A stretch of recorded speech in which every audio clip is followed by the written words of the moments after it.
legendary Kelli Maroney in the house. And you can use this microphone if you want. We're all very professional here. See? Okay. And Is that working? is yours working? Switch them. You can use this one. So, how about, why don't we begin? Why did I just turn into Joe Minarski? For a second. Why don't we begin with some brief biographical info, like where you're from and what led you into acting Oh, okay. back in the day? I'm from Minneapolis, Minnesota. Yeah. Yeah!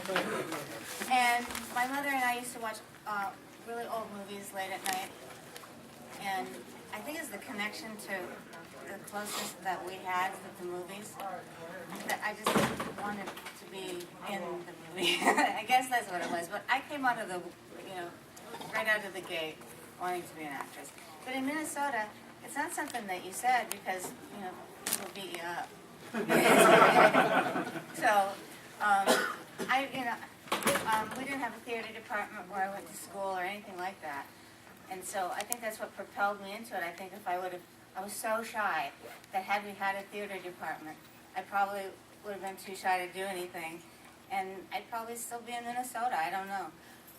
But as luck would have it, I went to New York and I ended up getting super lucky and ended up on a soap opera within 2 weeks. And that's a total fluke. 2 weeks. So how did you land that? Was that Ryan's Hope? Was that the first one?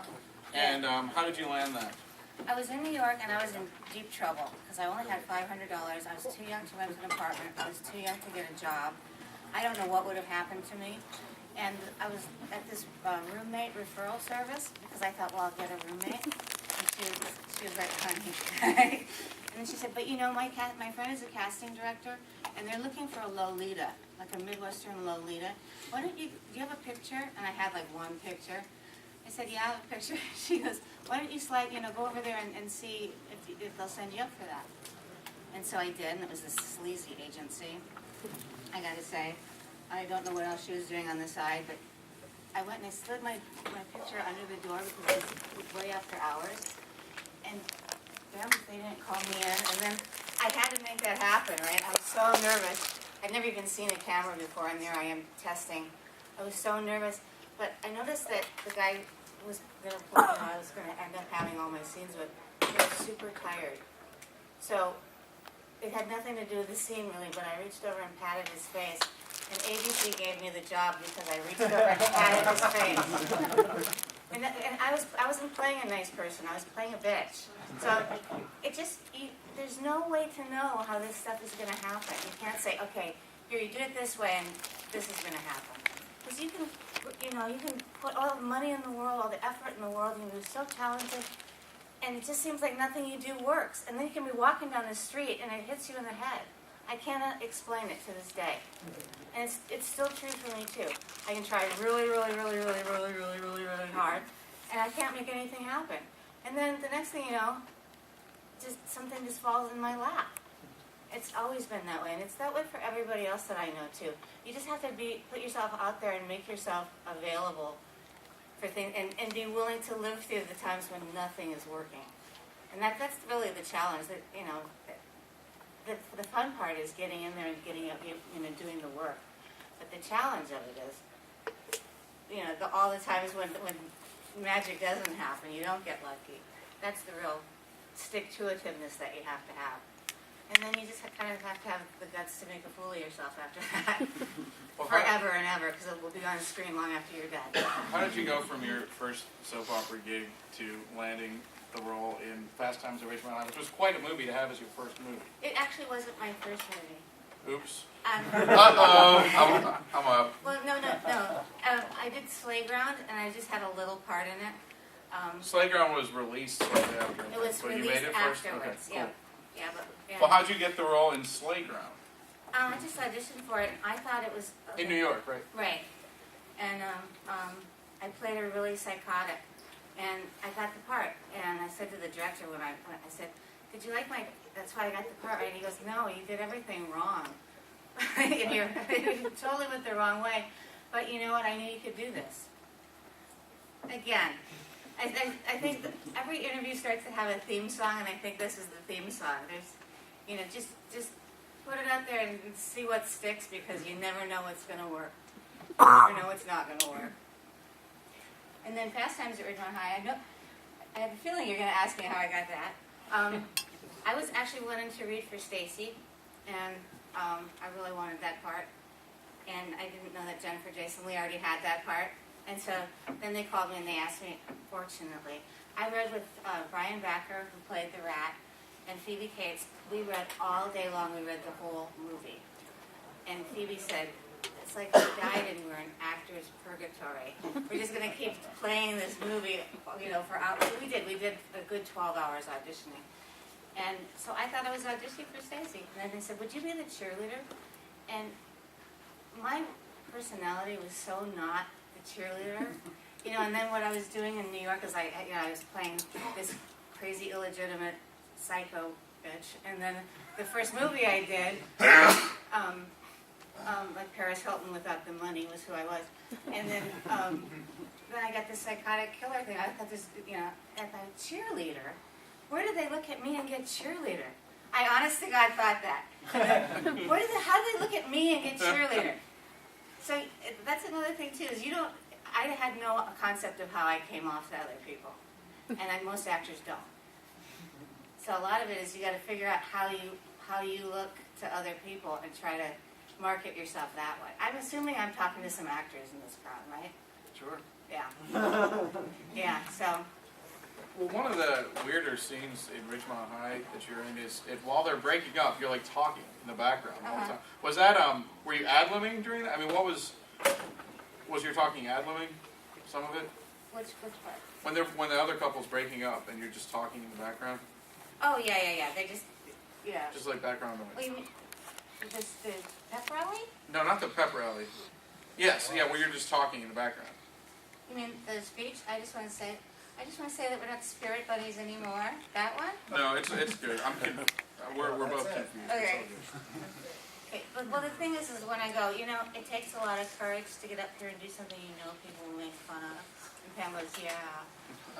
That was in the book, and I had read the book on the way. And I love the book. It's out of print now. I wish I still kept a copy of that book. And that was the speech. But in the movie, the line was missing, and I thought that's the whole point of that speech.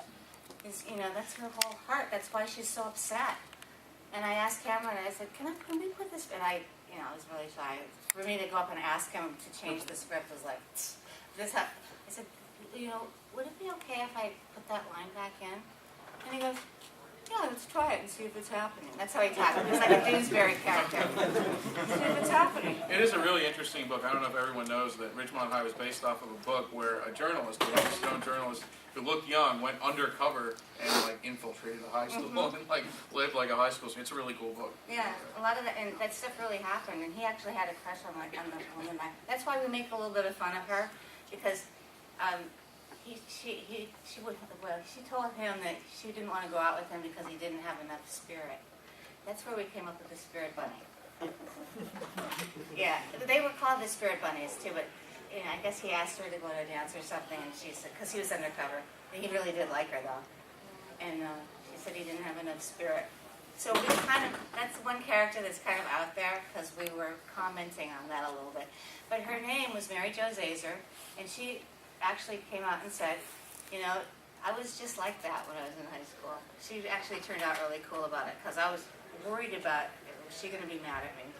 And then also, I had been walking around the high school trying to get that accent. I just got to California that day. I had never heard a Valley Girl accent before, except for on that song, Valley Girl. They said, can you make this a Valley Girl? And I was like, sure. And I'm walking out, and I just blended, And I was listening to the girls talk. And then they were watching us film that scene, and they were all mad. They said, we didn't know that you were hanging out with us so you could make fun of us. Yeah. So that you can make fun of us. Okay? Well, I think they had a point. A piece of Ridgemont High trivia: the mall and shopping mall is also the Ridgemont High Mall. A lot of movies were shot there, but while you're watching this film and you're like, that mall looks so familiar. That's It's fine. kind of cool. Did you just stay there for like the between Ridgemont High? I said Stay in that. them all? Well, you were in so many films and so many TV shows. I'm going to try to cover as much as I can. One of the cool things I just learned earlier today, which I wish I had looked at ahead of time, someone created a Kelli Maroney YouTube page, and it's just hundreds, I think. Every clip you can think of, every TV show, and one of the wackier, zanier things on there, apparently Kelli Maroney was on the Family Feud. When was this? When I was on the soap opera. And was that an actual family, or was it staged? It was daytime television, the saints versus the sinners. And I did not want to look like an idiot on television, so I decided, I'm going to go for this. I'm going to win this, because otherwise I'm going to look stupid. That's why they want us on here, so they could make fun of us. So I was like, every time the question was like, I was the first one going, and I did, I won. Family Feud winner. $2,000 for Mothers Against Drunk Driving. Cool. It was for charity. Yay. Too bad it wasn't a worthy cause. I'm just kidding. So, Well, I posted, I don't know if anybody saw it, but I posted that I hope everybody came to this show shit face. I'm ready to throw things at the screen and yell at the screen and throw things.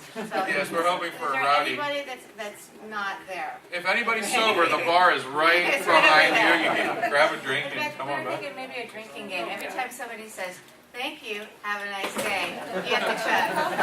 Okay? Let's do it. The Killbots drinking game. So after Fast Times at Ridgemont High, what came next? You did a brief role on a TV miniseries. Is that what came next? Yeah, I was doing those little One things little while bit I parts was on TV. on the soap. I just went back and did another year on the soap. I didn't think anything was going to happen. And then one thing is, especially back then, the soaps had a real stigma. It's like I came out here and they were like, she's a soap opera actress. And they would say, do you have any film on her? And I'd say, well, I have 3 years of being on, a teenager on the soap opera. And they go, no, do you have any film on? They didn't even want to see that. And so common wisdom at that time was get yourself off the soap opera if you wanted, My agent said to me, you got to go to California, and I didn't know how to drive, so I was scared. And I said, I don't want to. And he goes, well, you don't sing, I'm a horrible singer. You're not going to do Broadway. The only thing we do here is daytime. And you're not even, not even legal to drink yet, and you're already looking at the rest of your life if you stay in New York. It's like, oh. So, so I came out, and you want to try and everybody wants to be Betty Davis, when they start out. I still want to be Betty Davis. And you in Ridgemont High, a lot of movies in that era, they had, like Porky's, for example, 30-year-olds playing high school students. You were a teenager. Yeah, you were not. Yeah, you were not. I think Sheldon was Porky's age. the oldest. Yeah. So your next big feature was Night of the Comet, correct? Yeah. Which I could watch that movie any day of the week. What a classic! Yeah. And We had no idea. it has at times the movie definitely feels like parts of it were ad-libbed or it just seems like it must have been a wacky atmosphere on set. Do you have any Night of the Comet stories? Well, we did one serious and one goofy and one tongue-in-cheek because the producers had it, once we got on set, one producer thought that it was a serious movie about the end of the world, and the other producer thought it was a comedy. And Tom Eberhardt, who wrote and directed it, had a very sarcastic skewed view of the world. He was kind of dark, but with a sense of humor. And so they do one serious and then do whatever you want after that. We basically we just play the scene the way we were going to play it,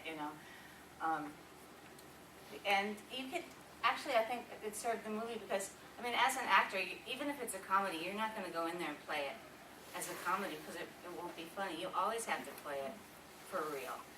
So actually, when I got in there too, it was really moving. To think that, I think it's something that we all have is like, what happens if the world goes away? We really live with that. What would it be like if, you had these plans and wouldn't it be great to go out with so-and-so, or here's what I want to do with my life. And then, they're just, he's gone, and it is touching, so. It was a great, you know, people, when they read it, they did not realize how deep it really kind of was. And that scene where I'm sitting there and I'm crying on the roof of the car, they wanted to cut it. They said, "What is she crying for? That's the dumbest thing we've ever seen. It's not funny." And yeah, and the producer was like scared they were going to cut it. And so he's sitting there, he goes, "I'm going to that screening and, you know, they're going to test it. And I hope that scene stays in." They didn't even fix the sound on that scene because they were so sure they were going to cut it. And he said, "You can't believe it." Tom Everhart was saying, he wanted to cut it too, and he wrote and directed it. He said, "All of a sudden I heard," and he said, "the audience was crying with Kelly. We can't cut the scene. I don't care if the sound's not fixed." And it's my favorite scene in that movie. It's a really cool scene.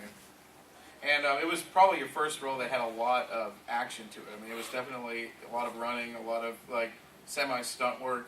How choreographed was it, or were you just sort of thrown into that? Oh, it was pretty choreographed. I mean, within reason, you know, we were going really fast. It was one take and then one to make sure, you know, we had it. Because we didn't have CGI back then. So if there's a window washer in there, we couldn't use any of it, you know. Not, you know, today they could just CGI that out, but there was a lot of stuff that we couldn't use. You know, we have a couple of takes of everything, but not very many of them. And so it got loose, like me and Sharon Farrell. I finally, because I had some experience with getting hit from being on the soap, because my mom and I used to duke it out on the soap. So, yes, this is a fact. I already knew how to do this, and Sharon's like, "I don't want to hurt her, I don't want to hurt her." And I said, "Just hit me." You're trying that choreographed stuff, it never looks right. I said, "Just hit me." And she goes, "No, no." I said, "Just hit me." And so, you know, she finally just did. And then I just threw myself over her. Yeah, we'd still be standing there, I swear. It's not working out. So it's basically, like, you know, yes, it is choreographed. Maybe it's just, I don't feel like it was, because by the time you actually shoot it, you know what you're doing. It doesn't feel choreographed anymore. Is that it? You know what's funny is some of the things, though, is like on Shopping Mall and the Zero Boys, it looks like those robots are chasing us, and it looks like we're beating feet. That thing was on a remote, like a little toy. It was not going fast, and there's dollies, and we're going, because, you know, if you are too fast and they, you know, the cameraman starts screaming at you, forget it. They have no sense of humor about that. So you're trying to make it look like you're really beating feet, but you're moving so that you're not getting ahead of the camera guy. It's the fakest feeling in the whole world. And then somehow it really looks like you're running your butt off. Well, and as to what you were saying about Night of the Comet, about, you know, you have to play it serious. I mean, how do you play something serious like Chopping Mall? I mean, you're being chased by these robots in a mall. I mean, how do you... If you're going to die, you're going to die. So you put yourself in the place of someone who's going to die at the hands of an evil robot. That's right.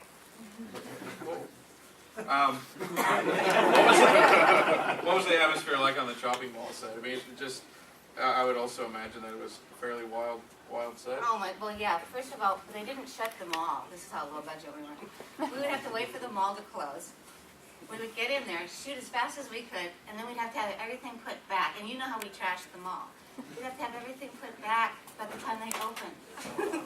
I don't even know how the crew did that. And so that's how fast we were working. But because you're silly at night, we had a lot of fun about everything because everybody's tired. And we quickly realized, you know, this is not a Proust. We're not making Shakespeare here. And so we had a really good time. We really did. How was Wynorski as a director? Well, I know you've heard the Wynorski stories. Yeah. He wants to do a good job. He's got a very big personality. He's a Leo. And as long as you're doing your work, he's fine. If he doesn't think that you're keeping up with him, he starts screaming, and that's where he gets the reputation. But yeah, he's a character. He's a character. We'll come back to Chopping Mall, I'm sure, when we open it up for questions from the audience. But I'm fascinated by the fact that Zero Boys was directed by Nico Mastroikis. Nico, How do you say his name? Nico Masterakis. Masterakis. Well, he directed two notorious movies in Greece, Island of Death and Singapore Sling, that are wild, amazing movies that some Wastelanders hopefully have seen. And another Wasteland guest, I think it was maybe William Forsythe, was saying how shitty of a director he was on set. What was your experience with him on He Zero was Bullets? Satan. And I really go the extra mile to avoid trashing people, but I will trash him. He was Satan. Frank Darabont was on the crew. And Frank and I will still talk about how Satan-esque he was. He truly was. Yeah, and he made an indelible impression. He was the pits. He was crazy. He was trying to get in Crystal Carson's pants the whole time. He was trying to get, what was the little girl, the younger girl with the gum? He was trying to get her to take her shirt off. And they were paying us a zip. And our whole trailer was, we had one regular trailer with everybody in. So if a guy was coming in, because we're one for all of us, and there were six of us on a day when just the regular people were there. And I had these girls barricaded from him in the trailer, like, he can't be, don't worry, he can't get you. And I thought, this is insane. And finally I said, you want somebody, all right, you want somebody to take their shirt off, I'll do it for $500 more. Because I knew he wasn't going to give me $500 more. It's like, no. And it was horrible. Cool movie, though. It's a cool movie. Sort of. Sort of. I think the end is wimpy. It's like, I get that far and then I just wimp out at the end because he hates women. I told you I was going to trash him. He has it coming. He looks like a demon. He looks like he's been dead for 3 days. He was prolific. He made a ton of movies in a short period of time, and he's hated by everybody. And He makes he was the first. He swore to God that he never made a dime on anything he did, and he never paid anybody their deferment. And then we find out that he's like rolling in dough and grease. And there's one thing I saw about him on the internet that I thought was really funny. It said Nico Masterakis, who's probably being chased out of town by angry villagers or something like that. He was just mean to us. So there you go. Wasn't cool. Around that time, you were in a string of low-budget movies, all of which got out there, had significant video releases. Big Bad Mama 2, Not of This Earth, Jaded, Transylvania Twist, Hard to Die even. Do any of those stand out? Any stories from any of them? If we went through each one, we'd be here for a while. Well, the thing was that why I'm in all those, it's kind of like Where's brief, Waldo? Yeah, you're brief. It's because I was always trying to make my rent. And because, we don't get paid a lot, for independent film. And so every time Wynorski would call me up, because we'd already worked together, he already knew he could depend on me, he'd call me up and he goes, can you come in tomorrow and shoot something? I go, okay, so I'd end up going in there the next day, and I never knew if Angie Dickinson was there. He goes, get in the car, you're the granddaughter. It's like, cool. Get in the bed, you're the porno wife. I was like, what? I never really knew what I was going. Get Miss Nurse's outfit. You and Tracy Lords are going to do bookends. And that's how I paid my bills. Tracy Lords is a really underrated actress. She's in, what's the movie that came out last year? Plays the mom. Anybody? Thank you. Excision. Good flick. I know, I met the guy in person. It was based on a short film he made that was screened at the Terror Film Festival, and I talked to him a while about it. Right. No, it's a really good. I think she's a good actress. Was she good to work with? Yeah, she's very friendly, very professional. I know she's got a racy reputation and all that, but you never know. Why would that be? Why would she get such a reputation? At such a young age, where would she get that? Look at me. I've never seen one of her movies, but you'd never know it if you just meet her. It'd be impossible to believe, except for the name. In more recent years, you were on Chicago Hope, and you've been on True Blood, the Tim and Eric Show. What recent projects stand out? I did another thing for Jim Wynorski called Gila Monster. Gila Monster. It's a remake of the 1959. I don't know when that's coming out. Gila with an exclamation mark. Yes. Yes, it used to be called the Giant Gila Monster, and there were no women in the movie, so this time I'm a female sheriff. And then I'm doing something, it's not this genre though, it's going to be a film about homeless people. I've got a wonderful character. Cool. I'm excited about it. I don't know if anybody will ever see this, but it means a lot to me personally. Cool. I think it's something everybody's scared of these days. You know, it's like, what recovery for most people, and you know, you're very, very close to, and nobody wants, you know, I don't want to think about it. I mean, a few wrong, you know, a few bad breaks, and it could be me. It could be any of us, and I just thought, I thought this would be kind of neat to just face that, and you know, what if it was you? What would happen? So, I'm not playing myself, of course, because some of you go, are you that girl from that other comic? What are you doing out here in the street? Or they might not, you know. You just never know. So I just thought, that makes me very uncomfortable, so I'm going to try that. I'm going to do it, you know. Very cool. What's it called? It's going to be, she doesn't know exactly. It's, when it hits, it's either going to be called When It Hits Home, or something to do with home. Because she meets, it's kind of supernatural too. She meets this woman, and you know, you'd never believe she was homeless until you start to notice, wait a second, her jacket's kind of dirty. You know, oh my God, is she crazy? Is she on drugs? And she just happens to be homeless. But there's a couple of, you know, Run Lola Run did this really well. At the beginning of it, when it showed, if she went this way, this was going to happen. If she went that way, this was going to happen. If she goes this way, this is what was going to happen. And so, you know, and you're wondering which thing it was going to be. But this is kind of like that too, because she runs into me and it hasn't happened. So. Don't you feel like Run Lola Run was heavily influenced by Night of the Comet? I'm just kidding. There's some. I guess so. Sure, why not? Who has questions for Kelli Maroney before we start chopping them off? Questions from the audience about the life and times of Kelli Maroney, the great many films she was in. Questions? Oh, you got to be fucking kidding me. Question, come on. How was your... You know, Sean is a great guy. He's a very, very loyal friend, and he was Spicoli the whole movie. That's a true story. I think it was because he was nervous about about the character the way it was, if it was going to come off truthful, because it's a very big character. It was a big choice for him. And the reason I got to know him was I didn't have me and my no driving. I didn't have a driver's license. I was a kid. I was just in from New York. And so the Teamsters used to take me to work. But I would get there like 7 o'clock in the morning for an 11 o'clock call, because that's when they were able to drop me off. I was wandering around Universal sometimes before the food trucks even got there, before anybody got there. It was really cool.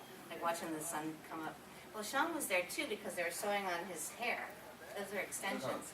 And that's how I got in. The makeup lady would say, you know, he's not a monster. He's a really sweet guy. And he was kind of Sean with her. But by the time everybody else got there, he was Spicoli. And yeah, and so nobody really met Sean until we rapped. And then he came to the rap party as Sean, and he goes, I'm Sean, and no one could believe it. He's great. He can carry any movie. Even like people pan The Wild Wife, but I mean, he's so much fun in that movie. You know, it's definitely carried by him. Other questions? Questions for Kelli Maroney? What's Brian Backer like? He's very quiet. He's extremely smart. He's very much like that character. Let's see. There's not really a good Brian Backer story, because he was really quiet. He did everything like he was supposed to do. He's kind of an enigma that way, you know. I think you're seeing him on the screen. You know, he just brought himself into that part. That's what he was like. Other questions? This is not very interactive, folks. I got another one. We usually wait till the end just because we're afraid of a slew of Maybe lame we'll- questions. maybe we'll We've come trained in the second. Wasteland crowd very well. The early Wasteland is 3 or 4 people at each Q&A would stand up and say, thank you so much for being here. Your film has been so, and it just gets really annoying. So thank you all for not doing that. But I'm sure some of you have questions. Yes? Is the mall from Chopping Mall and Ridgemont High still around? No, they tore it down, and it was a big deal in Los Angeles. Wow, how can you do that? The mall was the 80s. And so they rebuilt it. There's a Galleria there now, but it doesn't look anything like at all. There are a lot of movies shot there. You can read about a ton of movies were shot there. They would usually be shot at night, usually lower budget movies, and they would just them all by day, and then at night movies were being shot there. Other questions? Well, definitely stop and visit Kelli Maroney at her table the rest of the weekend. She has lots of cool stuff, tons of stories to tell. Enjoy Chopping Mall. Be rowdy. Yes, please. It's not a movie to watch passively. You need to engage with Chopping Mall. And thank you, Kelli Maroney, for being here. And have a great time tonight at Wasteland.